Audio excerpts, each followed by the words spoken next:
I am David Leigh. I'm the investigations editor of The Guardian, for those who don't know me.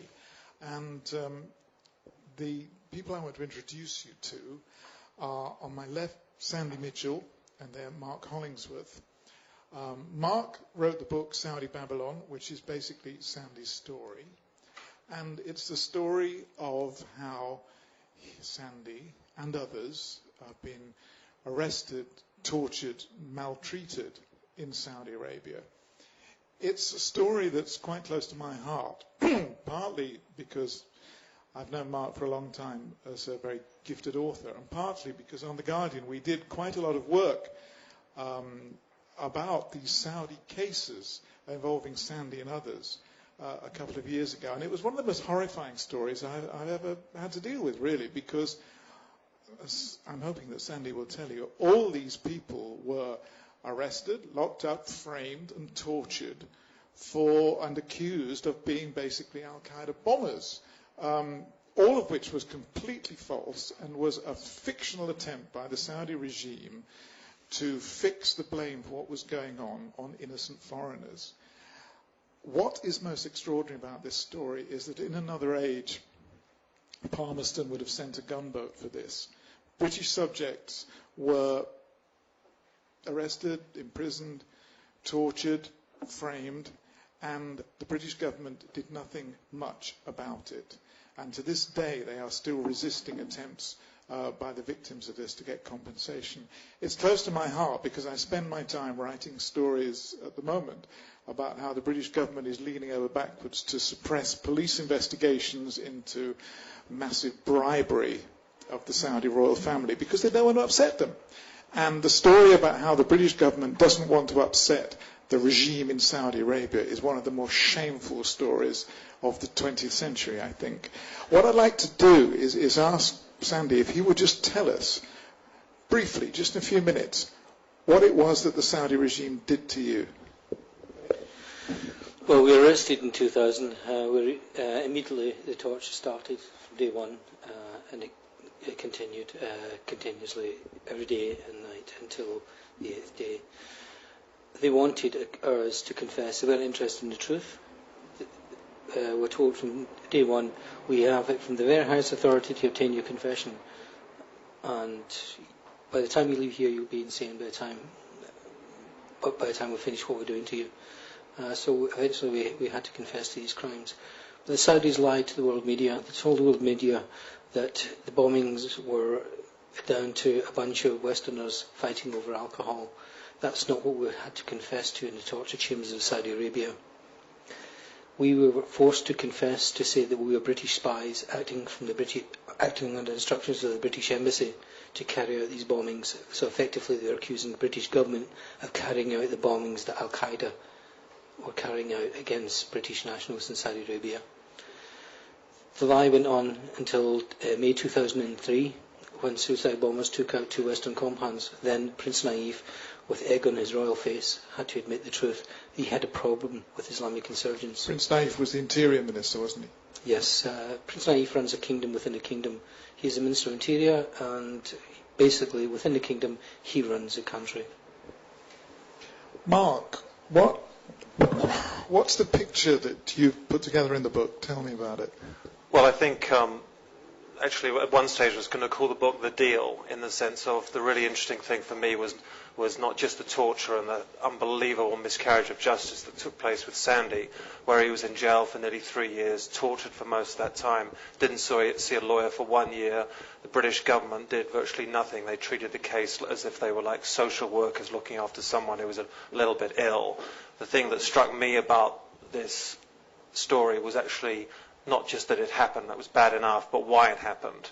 And I think what, in a way, that makes this case so important is the importance of Saudi Arabia, not just in terms of the global economy, politically, and terrorism in almost every sphere, is why did the British government, knowing, because they had intelligence quite early on, that Sandy was innocent, that they knew, they had information within the first year of his imprisonment, that he could not have been a car bomber, that he didn't. It was impossible for him to have committed these crimes, and yet they allowed the Saudis continued the torture. They allowed him to rot in jail without a trial, without seeing lawyers, a whole litany of crimes and illegality. And I think what was significant for me was not just that this happened, but why it happened. And that's why I think one of the main reasons I was interested in doing this book, because it was a vehicle to explain the sort of unique relationship between the West and the Saudi royal family, and Saudi arguably being the second most powerful country in the world after the United States. And it occurred to me that there's basically a very insidious deal that has been covertly or that have been agreed over the years between the West and the Saudi, whereby the US keeps the Saudi regime in power, and in return gets cheap, plentiful oil. And whenever the American economy is in trouble, the Saudis will increase production of oil, and the price goes down, and that helps the American economy. They did that directly after 2001. They immediately pumped it. They increased production of oil to stabilize the American economy right after 2001. And basically a whole series of favors by the Saudi government for the Americans. I mean, they financed their foreign policy. They basically bankrolled American foreign policy throughout the Cold War in terms of supporting the Contras. The first Gulf War in 1991 was completely paid for by the Saudis. They basically wrote out a check for $12 billion.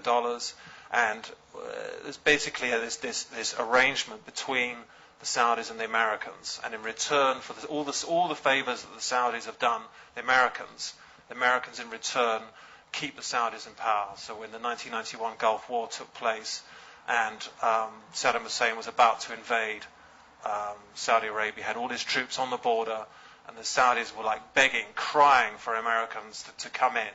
And again, they wrote a check. And again, the Americans came in, like the 5th Cavalry, to bail them out. And because British foreign policy has been so closely aligned with the Americans, when Sandy's case came up in 2000, 2001, it was just so crude in the way that the British government, and Blair, when Jack Straw was Foreign Secretary, they clearly knew that they were not going to do anything, despite being British citizens being tortured and rotting in jail. They did absolutely nothing. They kept saying they were negotiating. In reality, all they did was to make sure that Sandy didn't die. They didn't care how bad the injuries were. Their main concern was that he didn't die in jail, because then the political and diplomatic repercussions would have been phenomenal. And for 3 years, it was just unbelievable lies and obfuscations by Straw and Blair and most Foreign Office ministers, and they let him rot.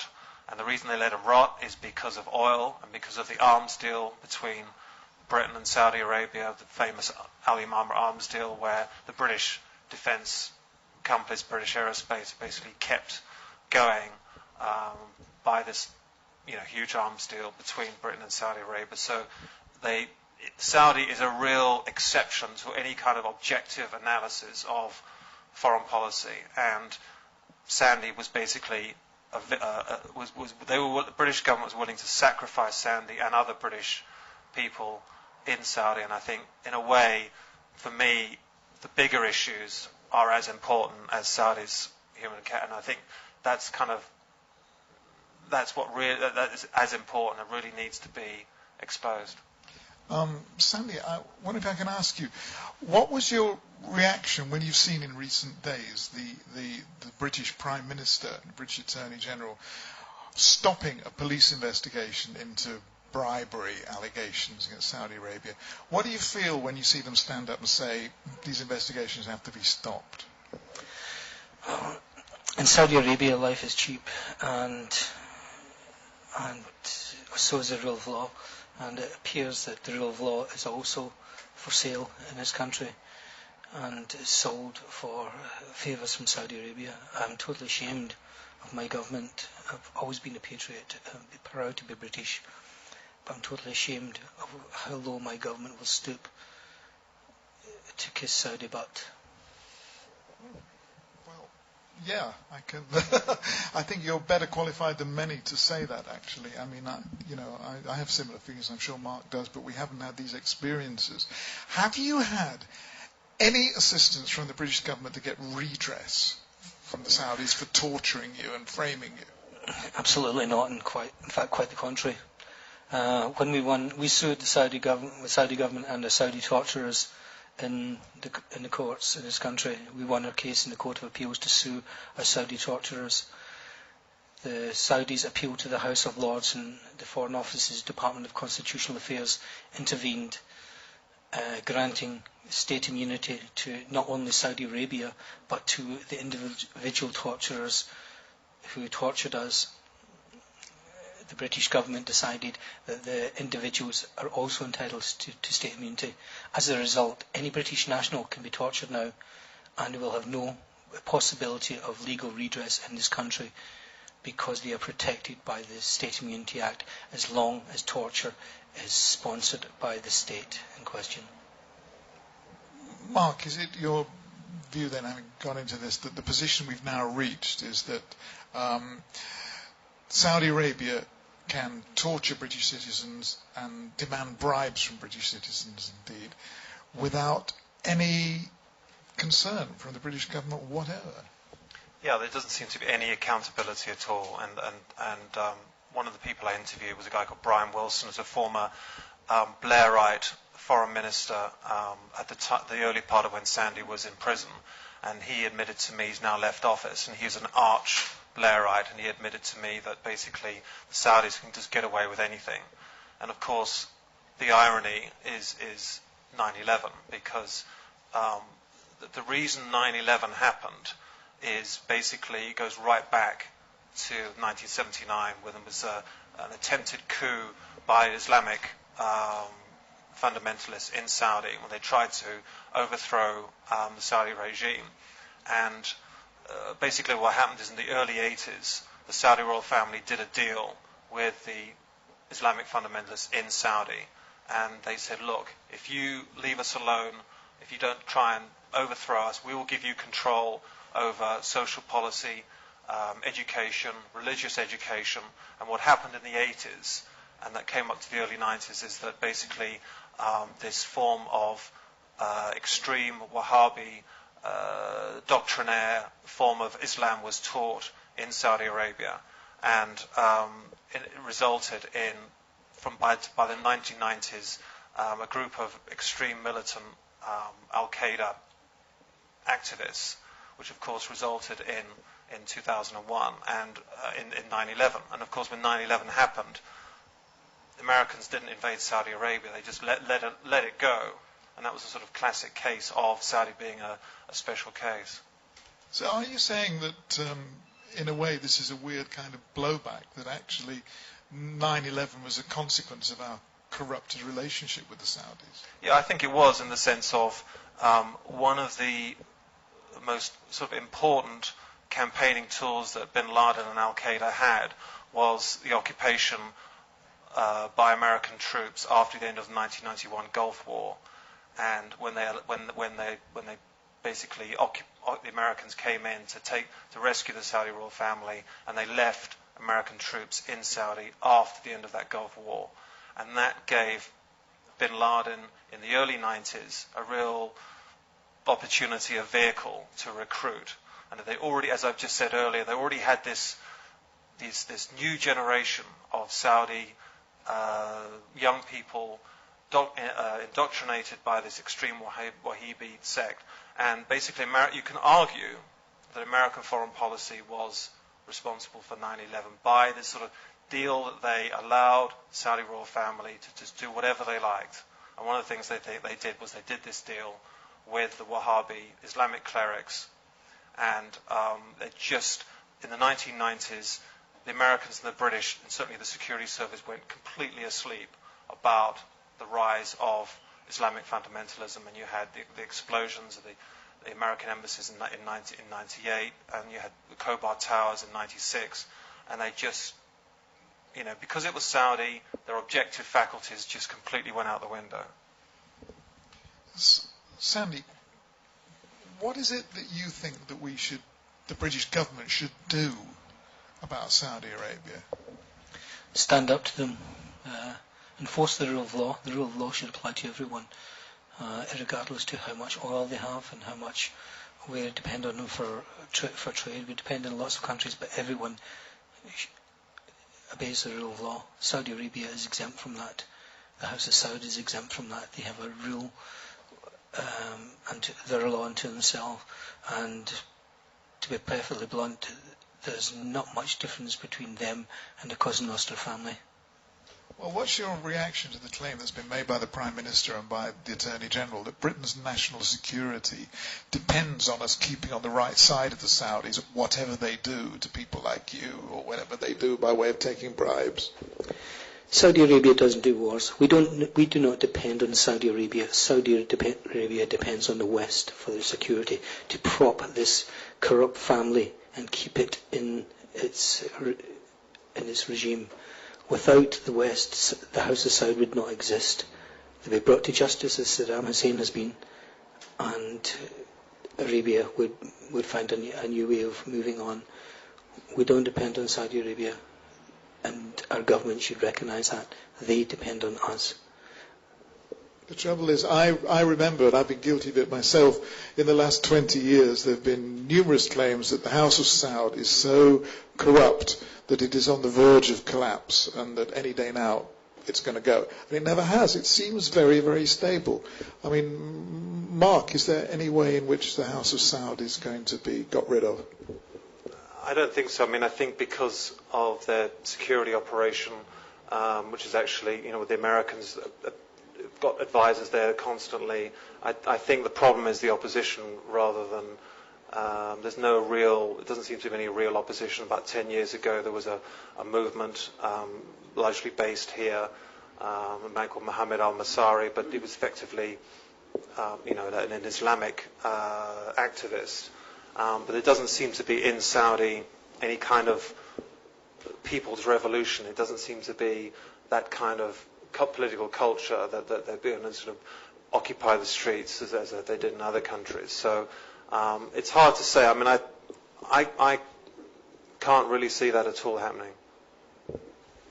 One thing I wondered, Sandy, I mean, when all this was happening, these Britons were being arrested over and over again and framed, a lot of people said, we don't have that much sympathy because these are all expats who went out to Saudi Arabia to make a load of tax-free money in the first place, and they knew this was a vile regime, so if bad things happened to them, tough luck. I mean, what's your response to that?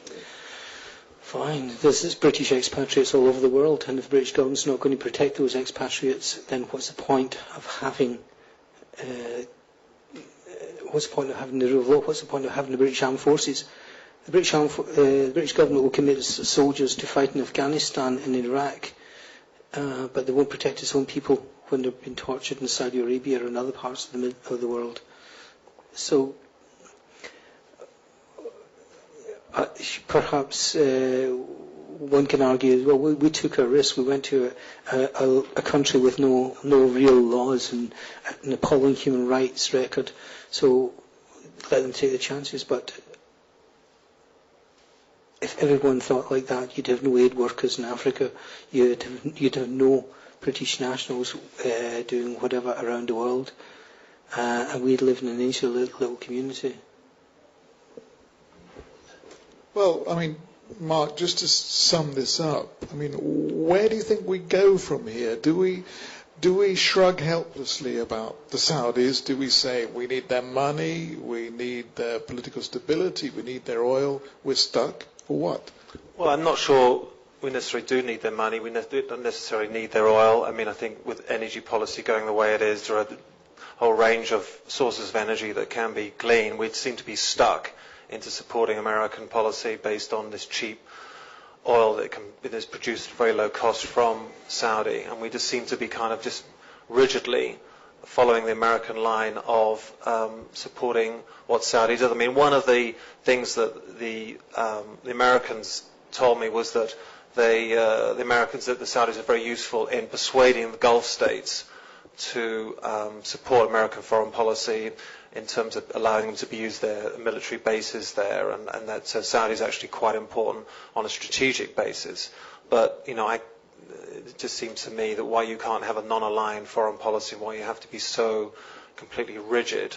And if we need our defence industry so desperate to sell weapons, we can sell it to other countries, and it's just, for me, it just shows a lack of imagination, lack of flexibility, and but there doesn't seem to be any change. I mean, the new king of Saudi Arabia, King Abdullah, is very conservative with a small c, very kind of cautious and moderate, and maybe the new generation, Prince Turki, the Saudi ambassador in the US, may be more, I don't know, trying to be more democratic. But it's very depressing, I'm afraid.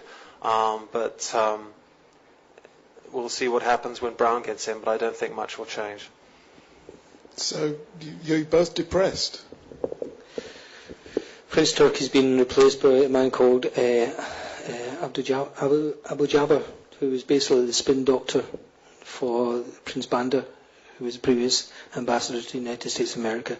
Basically, it's the family business is going on, and it's business as usual. Human rights out the window. Public opinion, they don't care. Unless they're forced to do something, they will not change. I'm not anti-Arab, I'm not anti-Saudi. I have many Saudi friends, but I will tell you this is a fact. Arabs respect strength. If you go to them with cap in hand, well, maybe you should do this, maybe you should think about that, they'll laugh at you. You go there and face them as a man and say, this is wrong, you should do that, they will listen to you. Well, a final point about that. What sort of response has the book the two of you put together received in Britain? I mean, does anybody in Britain care one way or the other? Well, I think they do, in the sense of the topical importance of Saudi in terms of Al-Qaeda, and I think Saudi is always going to be important purely because of oil. So I think while we're dependent on oil, Saudi has that power, and while they have that power, they're always going to use it, and they're going to use that wealth, and they used it certainly during the Cold War to there's a new biography of Prince Bandar, the former Saudi ambassador to the US. It's an authorized biography, and he's absolutely brazenly open about how they use that wealth to influence American foreign policy. And they're literally financing American foreign policy, writing out checks, and using his influence, and just it's just pretty brazen. So I think everyone should be interested in Saudi, even if they're not. Maybe we should open this conversation up a bit. Is there anything that anybody wants to bring up on this?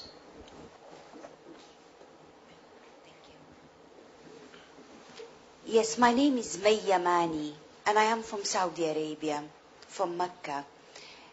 And I find what is striking here is that not many people have come today for an important topic.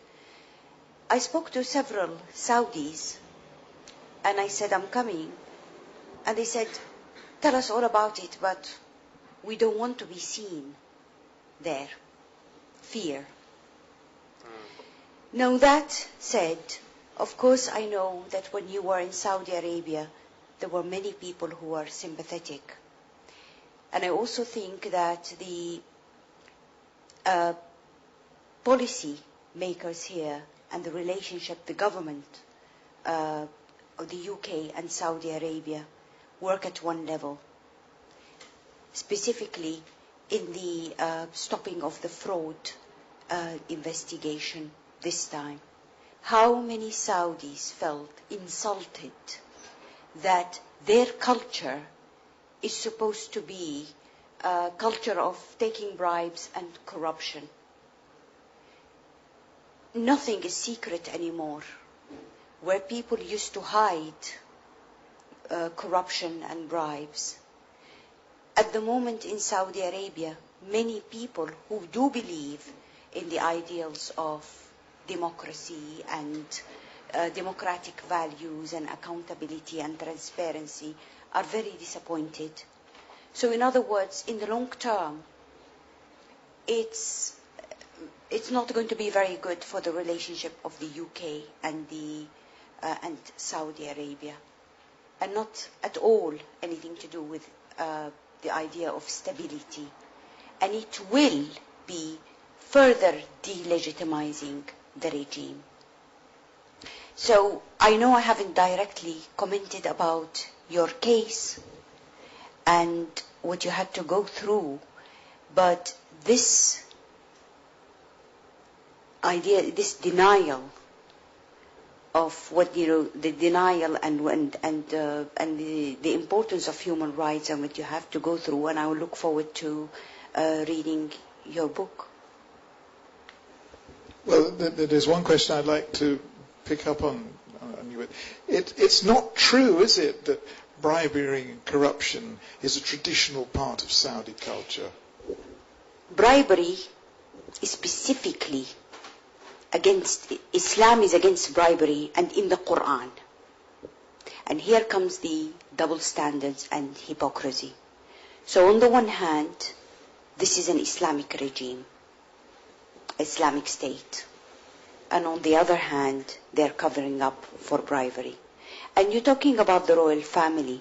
It's also not very good for them that the British government has stopped this investigation, because among the 22,000 princes and princesses, the Al Saud, not all of them follow this. You've been mentioning the distinctions among princes. So they have the few who have benefited from this. Yeah. And I know that in whether it's reform or justice, it's all very different. Naive and their security forces and the way they have dealt with you would probably be different if you looked at Abdullah, who's king now. So it's an insult to an Arab and a Saudi to say, well, that's a very special culture. They must be, and let's call it douceur.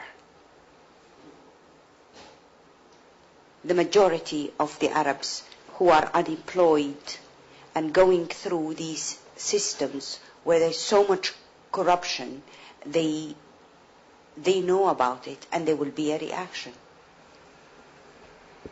Well, you've had a very distinguished background in analysing the Saudi situation, but I wonder how many Saudis there are inside Saudi Arabia who feel as you do. You're in a way, if you forgive me saying so, an aberration who has to live in London. The Saudi regime, the royal family, and their allies, it's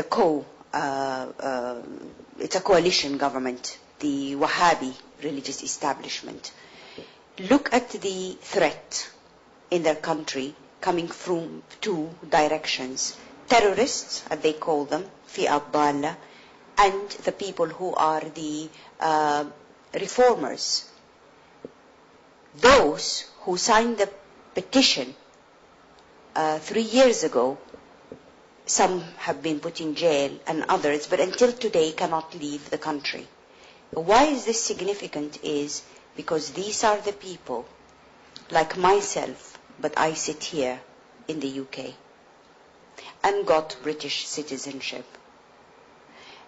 Those people cannot leave the country. So we have choices, and that is, you sit in Saudi Arabia as academics and independent thinkers, and we get silenced and no freedom of expression or of assembly or of movement, or irrespective of gender. Or come and sit here in the UK or abroad. And that is the sad story, not only for Saudi Arabia, but for some of the other countries, because it's the lost resources of the Arab world. And that's the creation of all these regimes. There is nowhere a significant liberal opposition in those countries. Do you think there's anything constructive that the British government can or should do instead of its present attitude? What you have mentioned about the attitude towards Saudi Arabia, ignoring the role after 9/11 of Saudi Arabia that has produced, because of its ideology, financing, education, the hijackers. Yeah. They ignored all that. They keep ignoring the role of Saudi Arabia because of oil. Now, I believe that Saudi Arabia should be treated like any other country. When I heard about this stopping of the fraud investigation, the first thing I thought, why can't they treat, or the West in general, Saudi Arabia like any normal country where corruption should be kept at a minimum? Why do they have to talk so much about this special relationship? Because in the long term, it's going to blow. I mean, it's going to create so much resentment, frustration, and anger of the people. Because one day it's not going to be there Abdullah or Blair or further back, further like Mubarak or the others in those countries who they're protecting, who are going to, the future is going to be about the people. And they're only producing failed policies, backing failed states, and more anger in the region. And we really have to change, and we have to, whether we are British or Arab or Saudi specifically, to really make a decision for democracy, or at least human rights and the rule of law, and look at the people and their sense of dignity. Thank you for it. Do you have any response to that? Yeah, I agree 100% there with this lady. This government has cheapened the principles of Britain. They've sold the rule of law. They've sold our principles. They've sold what we hold most dear: a right to freedom of speech, a right to exist. Tony Blair has created this Human Rights Act, but he's flaunted it himself. It's okay having a Human Rights Act, but as long as it doesn't offend this country or this country. Now, Human Rights Act is all right as long as it doesn't offend Saudi Arabia. It's a bit odd to have an anti-bribery act that says you can't bribe anybody except Saudis. Mark, do you have a response? Well, I think 2 points really. One, the West doesn't need Saudi as much as it claims it does. There are other forms of energy. There are other oil producers in the world, in Africa, Nigeria, the whole range of new areas where we can find oil, and we can sell arms to other countries. And even in the current situation in Iraq, Saudi is opposing the war mainly because it's a Sunni regime, and it is basically there's almost a falling out now between Saudi and the West because of Iraq. And in the 1980s, and Saudi was Iraq's biggest supporter. I mean, Saudi bankrolled Saddam Hussein. It was incredibly close to Saddam Hussein's regime. So I still don't quite get why the West is so embedded, so close. Seems why we have to give the Saudis such amazing latitude and allow them to get away with anything. But it doesn't seem to be. I think the economic and the political and even the strategic reasons are no longer there. As you were saying on the bribery issue, as you say, it's illegal in Saudi Arabia for this corruption to happen. And then the other argument which keeps getting wheeled out is that you can't do business in Saudi Arabia unless you bribe, unless you corrupt people. Well, it's like saying, you can't open a bar in New Jersey unless you deal with the mafia, or something like that. It's just a dishonest argument, and I sort of despair, quite frankly. But I think, in a way, Iraq may actually help may actually persuade, perhaps, Western governments to realise they don't need Saudi as much as they used to. I have two... Tell us who you are. My name's Clive Bradley. I have two questions which I think are possibly quite stupid or naive, but the two things I really don't understand. The first is I understand completely the argument for why that you put for why the British government wouldn't do anything about British citizens being held prisoner and tortured. For all the reasons you gave, that's very clear to me. What I don't really understand is why the Saudi government would do it in the first place. Why would they, as you say, that they asked you to confess to things which would implicate the British government in Al-Qaeda? I don't understand why that's in the interests of the Saudi government, which kind of connects a bit to my second question, which is kind of on what you've just been saying. I mean, presumably the argument, to put it kind of, I don't wish to be giving the British government arguments in this regard, but the argument is that it's not just about our own sources of oil. It's that, given, as you say, that there is no liberal or democratic opposition to the Saudi ruling family, that were it to fall, it would fall to some kind of, extremist Islamist movement, which would then have control over the world's largest oil reserves, and that would be a huge threat to Western interests in general. And so, for all those reasons, bad as they may be, they're not as bad as the alternative. But the thing I don't understand is that that's an argument which cuts both ways. That the Saudi ruling family equally would, if it's in danger, its stability depends presumably to a huge extent on the enormous amount of arms that it gets from the West and so on. And so there is therefore the possibility of pressure being put on it by Western governments to reform. And yet, instead of doing that, they turn a blind eye to people being tortured. And I don't understand that either. I don't understand why. Okay.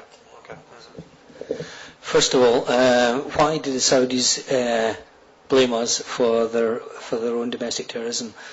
Personally, I believe it was because Al-Qaeda or Al-Qaeda sympathisers had already infiltrated members of the Saudi security forces. That was reinforced later when when terrorists dressed as members of the Saudi security forces attacked Western compounds. When I was being tortured, my torturers spoke of admiration about Osama bin Laden, and in their view he was someone standing up to the West.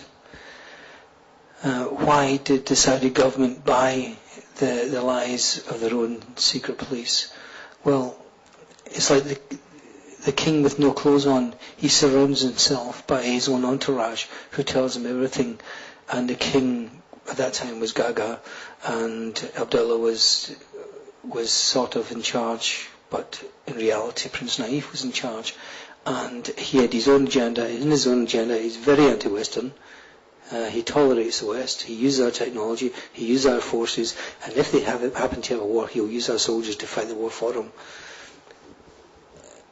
The fact is that they wanted someone else to blame. They did not want to admit to their own people they had a problem with Islamic insurgents targeting Westerners. Their own people knew it. The Saudis knew we were innocent.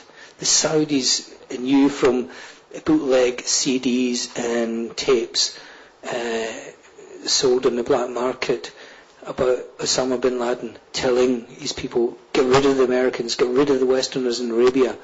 They were only answering bin Laden's call. But Naif was not prepared to admit that. He had to hide that from his own people until the Vanel compound was taken out in 2003, killing 31 people and injuring more than 200 people. Then the Saudi government had to admit they had a problem with Islamic insurgents. Maybe I should just explain, because those of you who aren't familiar with the history of it, I mean, the history is there were a series of explosions in various towns in Saudi Arabia, which were in fact the work of Islamic militants. And what happened was that the Saudis arrested a large number of Britons who either were not involved at all, or if they were involved in anything, were only involved in running bars and dealing in alcohol, which is a pretty minor and irrelevant activity. Which were brought from the Saudis. Which they brought from the Saudis, yeah. And so the problem for the Saudis was, as Sandy says, they didn't want to admit that Islamists were letting off these bombs. They didn't want to admit they had a problem with fundamentalists. Mark, do you want to deal with the second half of the question? Yeah, I think the second is quite an interesting issue of the dilemma for the West in terms of, as you say, one of their slightly more legitimate strategic reasons for keeping the Saudis in power is that if they fall, it is, as you say, the Saudis are a very conservative, devout regime. Most of the people are very devout Muslims, and many of them are quite fundamentalists. So the problem is, if that regime falls, it's quite possible it could fall to an extremist Al-Qaeda regime, and may be corrected.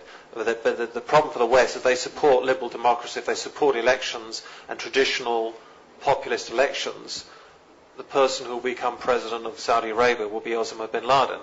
And that's the dilemma that the West have of if they push for moderate reform or some sort of traditional Western democracy, Al-Qaeda will get elected. And I think I'm pretty sure that's right. Yamani may correct me there. And so they've got to find, they've really got to clean up their act, and that's why corruption is important. They need to reintroduce. They really need to become credible by ensuring that the rule of law is actually carried out. And it's just the staggering hypocrisies in terms of, the strict laws on basic behavior in Saudi Arabia where ordinary, if you're caught stealing and all these you get unbelievable punishment, but if you're a senior member of the royal family, you do the same thing, nothing happens. And I think that's, in some ways, more as important to sort of modernize the regime. Can I just keep this orderly? There's one at the back there first, and then you, and then back to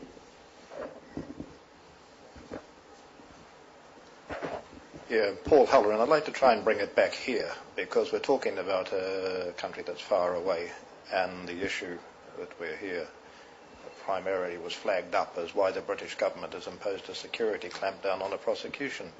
It is a bit surprising for two reasons. Firstly, you would have thought this Labour government would be delighted that a prosecution would occur because many Conservatives would fall under the axe, because the bribery and corruption in the Al-Yamama contracts was a result of the Conservative government and ministers in it. Moving on to the question of bribery, the Saudis will not see it that way. They will call it agents' fees, and for the purposes of this, there's nothing wrong in calling it that. If the Saudis want to take billions in agents' fees, let them declare it and pay tax on it, and their front men here. Then everybody will know we've got a position in this country in tax where you can claim a tax rebate on agents' fees. So on one hand, we're talking about problems associated with corruption, and the other way, we're giving tax breaks for it.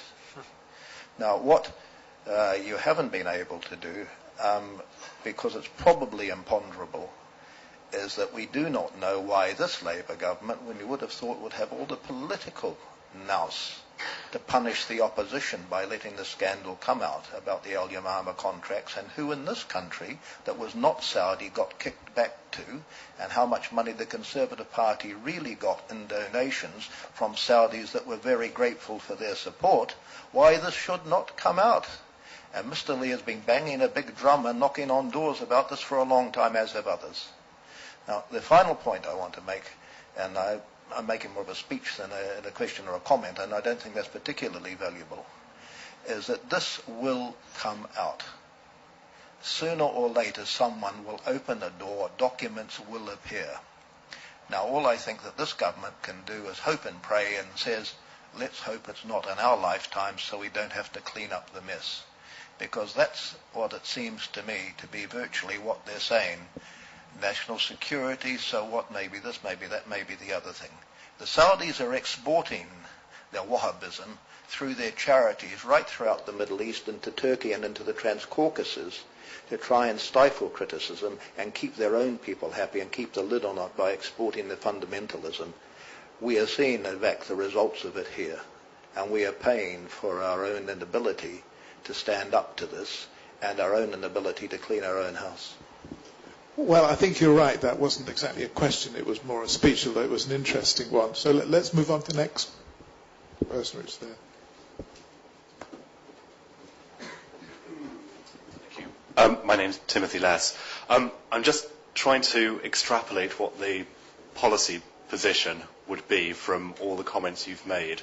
And in a way, I'd like to add a rider to the comments the gentleman there over there made when he pointed out that putting a little bit more pressure on the Saudi regime could easily result in a far more extremist regime coming to power than the one that we currently have. But if the conclusion from what you're saying is that we should be sending much tougher messages to the Saudis, putting much more pressure on, I'd then like to focus your mind on the potential trade-offs involved. We've been offered one in terms of the impact on the domestic situation, but it is. You also mentioned yourself that as the world's preeminent supplier of oil, if the Saudis were to constrain their exports to us, I mean, this would undoubtedly cause much economic pain in Britain and America and the West. I would add one other observation, which is that Saudi has played a very constructive role in the Middle Eastern region in terms of supporting Western policy in Palestine and Lebanon and towards Iran and Iraq. So my question to you, phrased somewhat provocatively, but why is it that you think that we should compromise vital UK interests in the region and towards our own economic well-being for the sake of a particular set of losers in the internal Saudi situation? Well, Sandy, maybe you can answer that. Don't you think that it's all right to torture you for the sake of vital UK interests? No. No, because, okay, it was me 3 years ago, and if that regime is not put in check, the value of a British life becomes even cheaper. In Saudi Arabia, they have a tier system, and they call them third world nationals. At the very bottom of it, you've got the Indonesians, you have the Filipinos, you have the Sri Lankans, the Pakistans, and they are treated basically slavery according to where they come from. And at the top of the food chain is the British and Americans. Okay, why should we compromise our relationship with this country? Because if we do not stand up to this regime, we become further down this food chain or this chain, and we become as lowly as the serfs and slaves they already have. Slavery still exists in Saudi Arabia. They just exchanged the word slavery to expat. A Bangladeshi road sweeper who works for less than $100 a month doesn't necessarily get paid, and he has to moonlight washing cars to earn enough money to feed himself. The British are held in such high esteem where they have to pay us, but if our British government doesn't stand up for our rights, then we become as lowly as, in the Saudis' eyes. Who's right in this scenario? The citizens' rights, British citizens' rights. But what I'm trying to encourage you to think about is the various trade-offs involved. And what I'm putting to you is there's an economic dimension to this. There's a geopolitical dimension. And as the gentleman over there pointed out, it's not clear that tougher messages and a tougher foreign policy to Saudi would actually produce the outcomes that we desire. Yeah, but I think you're slightly out of date in the sense of we don't need Saudi as much as we used to. In other words, our economic and strategic and energy interests are not as dependent on Saudi as perhaps they used to be in terms of reliant on oil sources, energy sources. There are other forms of sources of energy, other oil producers. If we diversified on our energy policy, we'd be less reliant on Saudi. We don't need them for strategic purposes. I think Iraq has shown that. We don't need their influence in that way. If during Sandy's case we suddenly withdrew diplomatic relationships with with Saudi and withdrew our embassy, then Britain's economic would not collapse. I mean, it would be far from. I don't think it'd be even that damaging to treat Saudi in the same way as as an independent, non-aligned state would not be hugely damaging for Britain's economic and strategic diplomatic interests. Certainly not now. It's May again. I'm going to be very brief. 3 comments, your comment and yours and your response, keep pointing out to something the Saudi regime wanted the world to fear and to beware of.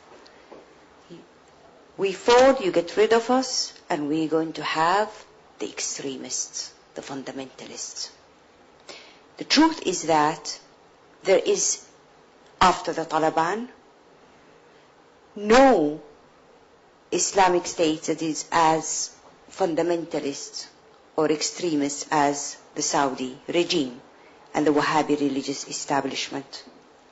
The truth is, the longer we wait for reform, I'm not calling about, I'm not talking regime change or anything. The longer we wait, you might get a very radical Islamic government. At the moment, and I'm sure you know from your stay in Saudi Arabia, there are so many people who are educated, liberal, conservative, yes, but you've got the Shia in the eastern province, and they have nothing to do with the Osama bin Ladens or the Al-Qaeda of the world. You've got all those Hijazis by the Red Sea who are very tolerant and open, and they've got a cosmopolitan culture. Saudi Arabia is still, they still have a very educated middle class, and there are these people. But what's very important is they made everyone afraid of this story of one vote, one man, one vote, and that's, everyone is saying, and you say this, I know the people of Saudi Arabia of many years of research and writing about it. So what do you think if there was an election, what would happen in Saudi? Well, they did not really have, they had 2005, of course, no, I mean a real election. Elections. I'm sorry, I mean a real when they had their election.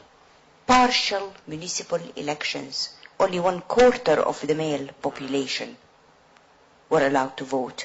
It was, as you know how it was, only half elected, half appointed. The whole female population is, the way it was excluded, the way they did it was deliberate. That you see the results, we've got the Islamists. So everybody says we have to be careful. And then on Saudi Arabia, when the princes come to the West and they are dressed in Western clothes and speak good English and wearing very nice ties, you think they should be our allies here. But you don't know about the other groups who you know about, who control the judiciary, who control the most important levers of power, and they are the most rigid Wahhabi hardliners who are associated with Prince Naif and other conservative princes. Okay. Thank you. Thank you. We have another contributor there. Kate Joyce, private citizen. Sandy, this is a question for you. While it's obviously very important to get a better understanding of the political and economic relationship between the British government and Saudi, what I'd be very interested in learning about is perhaps fleshing out the details of your own story and how you were in Saudi, who you were perhaps with, how this happened to you, how you got through it, having come out the other side, what you hope to achieve through having to have gone through that, if you would allow. Well, I was in Saudi doing anaesthetics as an anaesthetic technician. I was fitted up for a crime that, I didn't commit. How did I get through it? Lived in solitary for 15 months. I developed a special relationship with myself and with God. And I used to speak to God on a regular basis. to know his cancers, but I used to speak to him just as if I'm having a conversation with you, and that's how you get through solitary confinement. How you deal with torture is something entirely different. Basically, you sell your soul to your torturers because you will say and do anything to stop the torture, and you live with that for the rest of your life. Afterwards, we were traded for 5 Saudis who were arrested in Afghanistan and been held in Guantanamo Bay. Those 5 Saudis were released in a part of a three-way deal. The Americans sent them back to Saudi on the promise that Prince Naif would make sure they were prosecuted when they got to Saudi. Prince Naif released them within 6 months of being repatriated, and 3 months later we were returned to the UK. I started my campaign when I realised I was being denied justice. The Foreign Office asked me, keep quiet and let us deal with this quietly. The Foreign Office basically lied to us. We had to go to court. We won our case in the Court of Appeals, and the British government intervened, giving immunity to our torturers. So now we've had to go to the European Court of Human Rights. So the fight is ongoing. The fight isn't just for us now. Whether we win or not, it highlights what really goes on in Saudi Arabia. We were fortunate. We survived the torture chambers of Saudi Arabia. There's lots of people who do not. A lot of people just disappear. If I was a Filipino, if I was an Indonesian, if I was Bangladeshi, my life is cheap. Who is we? How did this happen in the first place? Who were you with? I wasn't with anyone. A friend of mine, Russ Givens, who's a Belgian paramedic, gave first aid to a bomb victim. The Saudis added up 2 and 2 and made 12. Well, he was there at the bomb site, so maybe it had something to do with it. So they dragged Raf in, they beat him, and persuaded him to confess to being involved in the bombing. Then they wanted the names of all of his friends. Myself and Dr. Sampson were 2 of his friends. We were then picked up, beaten, and then eventually tortured, and that carried on until they extracted confessions from us, but they had to tell us what to confess to, because we didn't know what to confess to. You're the bomber, but okay, I'm the bomber then. Right, who gave you the orders? Now that blew my mind. Gave me the orders? Right. We know you do odd jobs for your embassy. My embassy? Are you crazy? The beatings and torture went on.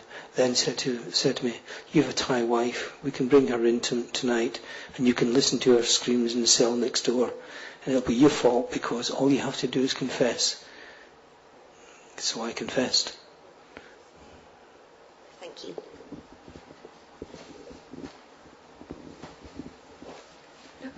Kinko Kobayashi, journalist based in London from Japan. I have a question, which is that why do you think British public is so complacent about this issue, including BAE and this particular issue? Because I haven't read your book, but I did read a book written by Mr. Bill Sampson. I was extremely horrified to death, as well as when I heard the news of the dropping the BAE case. And I think media, I'm not talking about British government, but British public and British media are so, they do not have much interest, and then the media's coverage was minimum, I think, maybe sometimes, except the Guardian on BAE recently. Why British public so easily persuaded by reasons such as for economic purposes? This is a matter of life and death. I don't want to go to Saudi Arabia after reading the book, and if I'm British, I don't feel safe wherever I go. So if you could tell us why you think British public is so complacent and there seems to be a lack of interest, media and the public, I would really appreciate. Bill? Well, I mean, it's hard. I mean, for me, this is like, I suppose I would say this is one of the most appalling scandals I've ever come across in 20 years in writing and journalism. I mean, it's just unbelievable. I think the reaction I've had to the book is that, to be frank, it's a very depressing story. If you read the first half of the book describing Sandy's case, because we had diaries and contemporaneous notes, and Sandy's sister, Margaret, kept very detailed contemporaneous diaries of conversations and meetings. And quite frankly, it's a very depressing story, and it's very graphic. I had to describe in some detail the violence and then the appalling complacency of Sandy in chains in the year 2002, being dragged into a room, and then a consul from the British Embassy comes in and barely recognises the problem and basically wants to make sure that he's still alive.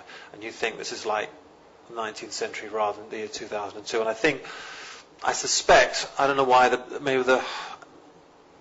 it's a depressing story. I mean, because you've got the human horror and you've got the fact that the British government did nothing, demonstrably did nothing, had no policy. And the answer is, I don't know. Maybe because it's Saudi, maybe it's far away, maybe it's complicated. Well, I remember something. I mean, when we started to write about the case of Sandy and the others in The Guardian a couple of years ago, the public position then was all these people had been arrested and confessed. They were guilty. And that was the public idea. Yes, they'd all done it, you know. I mean, nobody asked too many questions about why they should be letting off these bombs, but it was all accepted. The British government and the British diplomats knew perfectly well, of course, that this was all a frame-up and it was always all lies. But the pressure that was coming to say everything was normal and these were bad people and they were only themselves to blame. I know where it came from. It came from British Aerospace. This is an arms company with 3,000 people, expats out there. This has the key to the back door of Downing Street, as one of Blair's ministers said. They're a very, very influential voice. That arms company has exercised a lot of control over the way events in Saudi Arabia are seen. I think you would agree with that. And so we had a very hard job just to do the basic work and to say, look, here, we've looked into this. Honestly, these people didn't do this. These are British expatriates. The worst they ever did was drink some liquor in a bar. They haven't been going around blowing people up. It's all a frame-up. And when we wrote all that, I remember it's very uphill work to persuade people of that.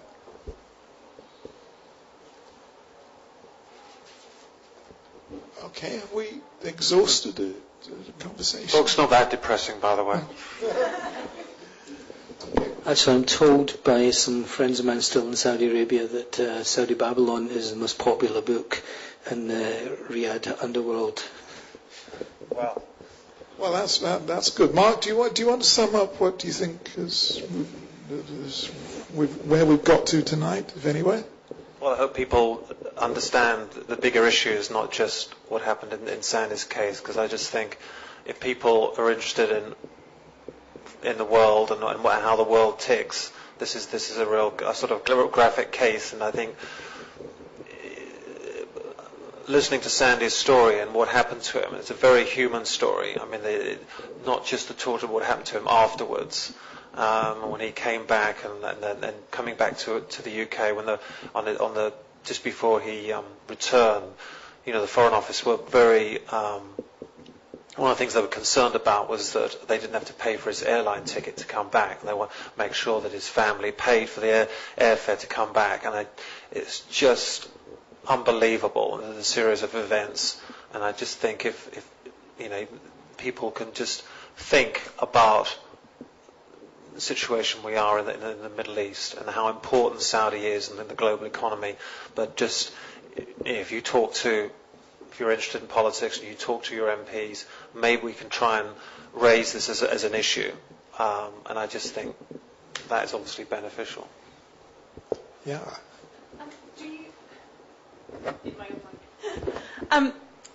Do you have hope? I mean, do you think that going to the European courts would help? Would you win? Do you think it will change anything? And also for David with BAE case, I mean, do you believe that by writing about, I mean, would anything change? I mean, do we have hope? Well, I'll just answer that briefly, then pass over to Sandy. I mean, I've been writing about the BAE corruption case for 3 years now, and during that time we've written dozens of stories. And everybody became very, very bored. And our editors became bored. I think the readers became bored. In the end, we became very downhearted. In the end, curiously enough, what brought the whole thing into public salience was the backfiring of the government's attempt to kowtow to the Saudis by squashing this investigation. And actually doing that has actually set off a little wave of public astonishment and indignation, which was unexpected to us. And now, instead of being what we do, being greeted with yawns on The Guardian, now everybody wants to know. Now I have all the TV programs ringing up, Newsnight, Panorama, they're all on, they all want to know. So sometimes, if you just keep going, it is possible to actually touch people's feelings about all this in unexpected ways. So I'm not completely despairing. I'm a little bit hopeful that this time people have been genuinely shocked. What do you think, Sam? I think if we keep turning a blind eye to Saudi Arabia, then they'll carry on regardless, doing what they always do. I think it was the media's perseverance and exposing what was really behind what the Saudis were claiming was happening in Saudi Arabia saved my life. That and my very bolshy sister, who just refused to say no. Is it worth it? Even if we don't win in the European Court of Human Rights, and if they uphold the State Immunity Act, because of the embarrassment we're causing Saudi Arabia, the next British nationals or Westerners who are imprisoned and sentenced to death in Saudi Arabia may not be as fortunate as us, because our values have already been cheapened. So we have to carry on. Well, I think just finally the one positive thing actually is that the Saudis weren't tried on again, and I cannot believe that they will actually round up some expats almost at random, throw them in jail, kick the shit out of them, force them to confess, leave them in jail for 3 years. It's not going to happen again. So that's certainly one positive thing that's coming out of this. Okay, well, I would just like to thank Sandy and Mark, and I would just like to say from my own experience, I think what they've done in this book is important and it's courageous. It's not easy to write about the horrible things that happen to you under these circumstances. I think it must be psychologically painful, and I think it's a tribute to your courage that you've brought this out. And I know as well that there isn't a lot of money in writing books about Saudi Arabia and its malpractices. This is not the way to get onto the airport thriller book stand and make your fortune.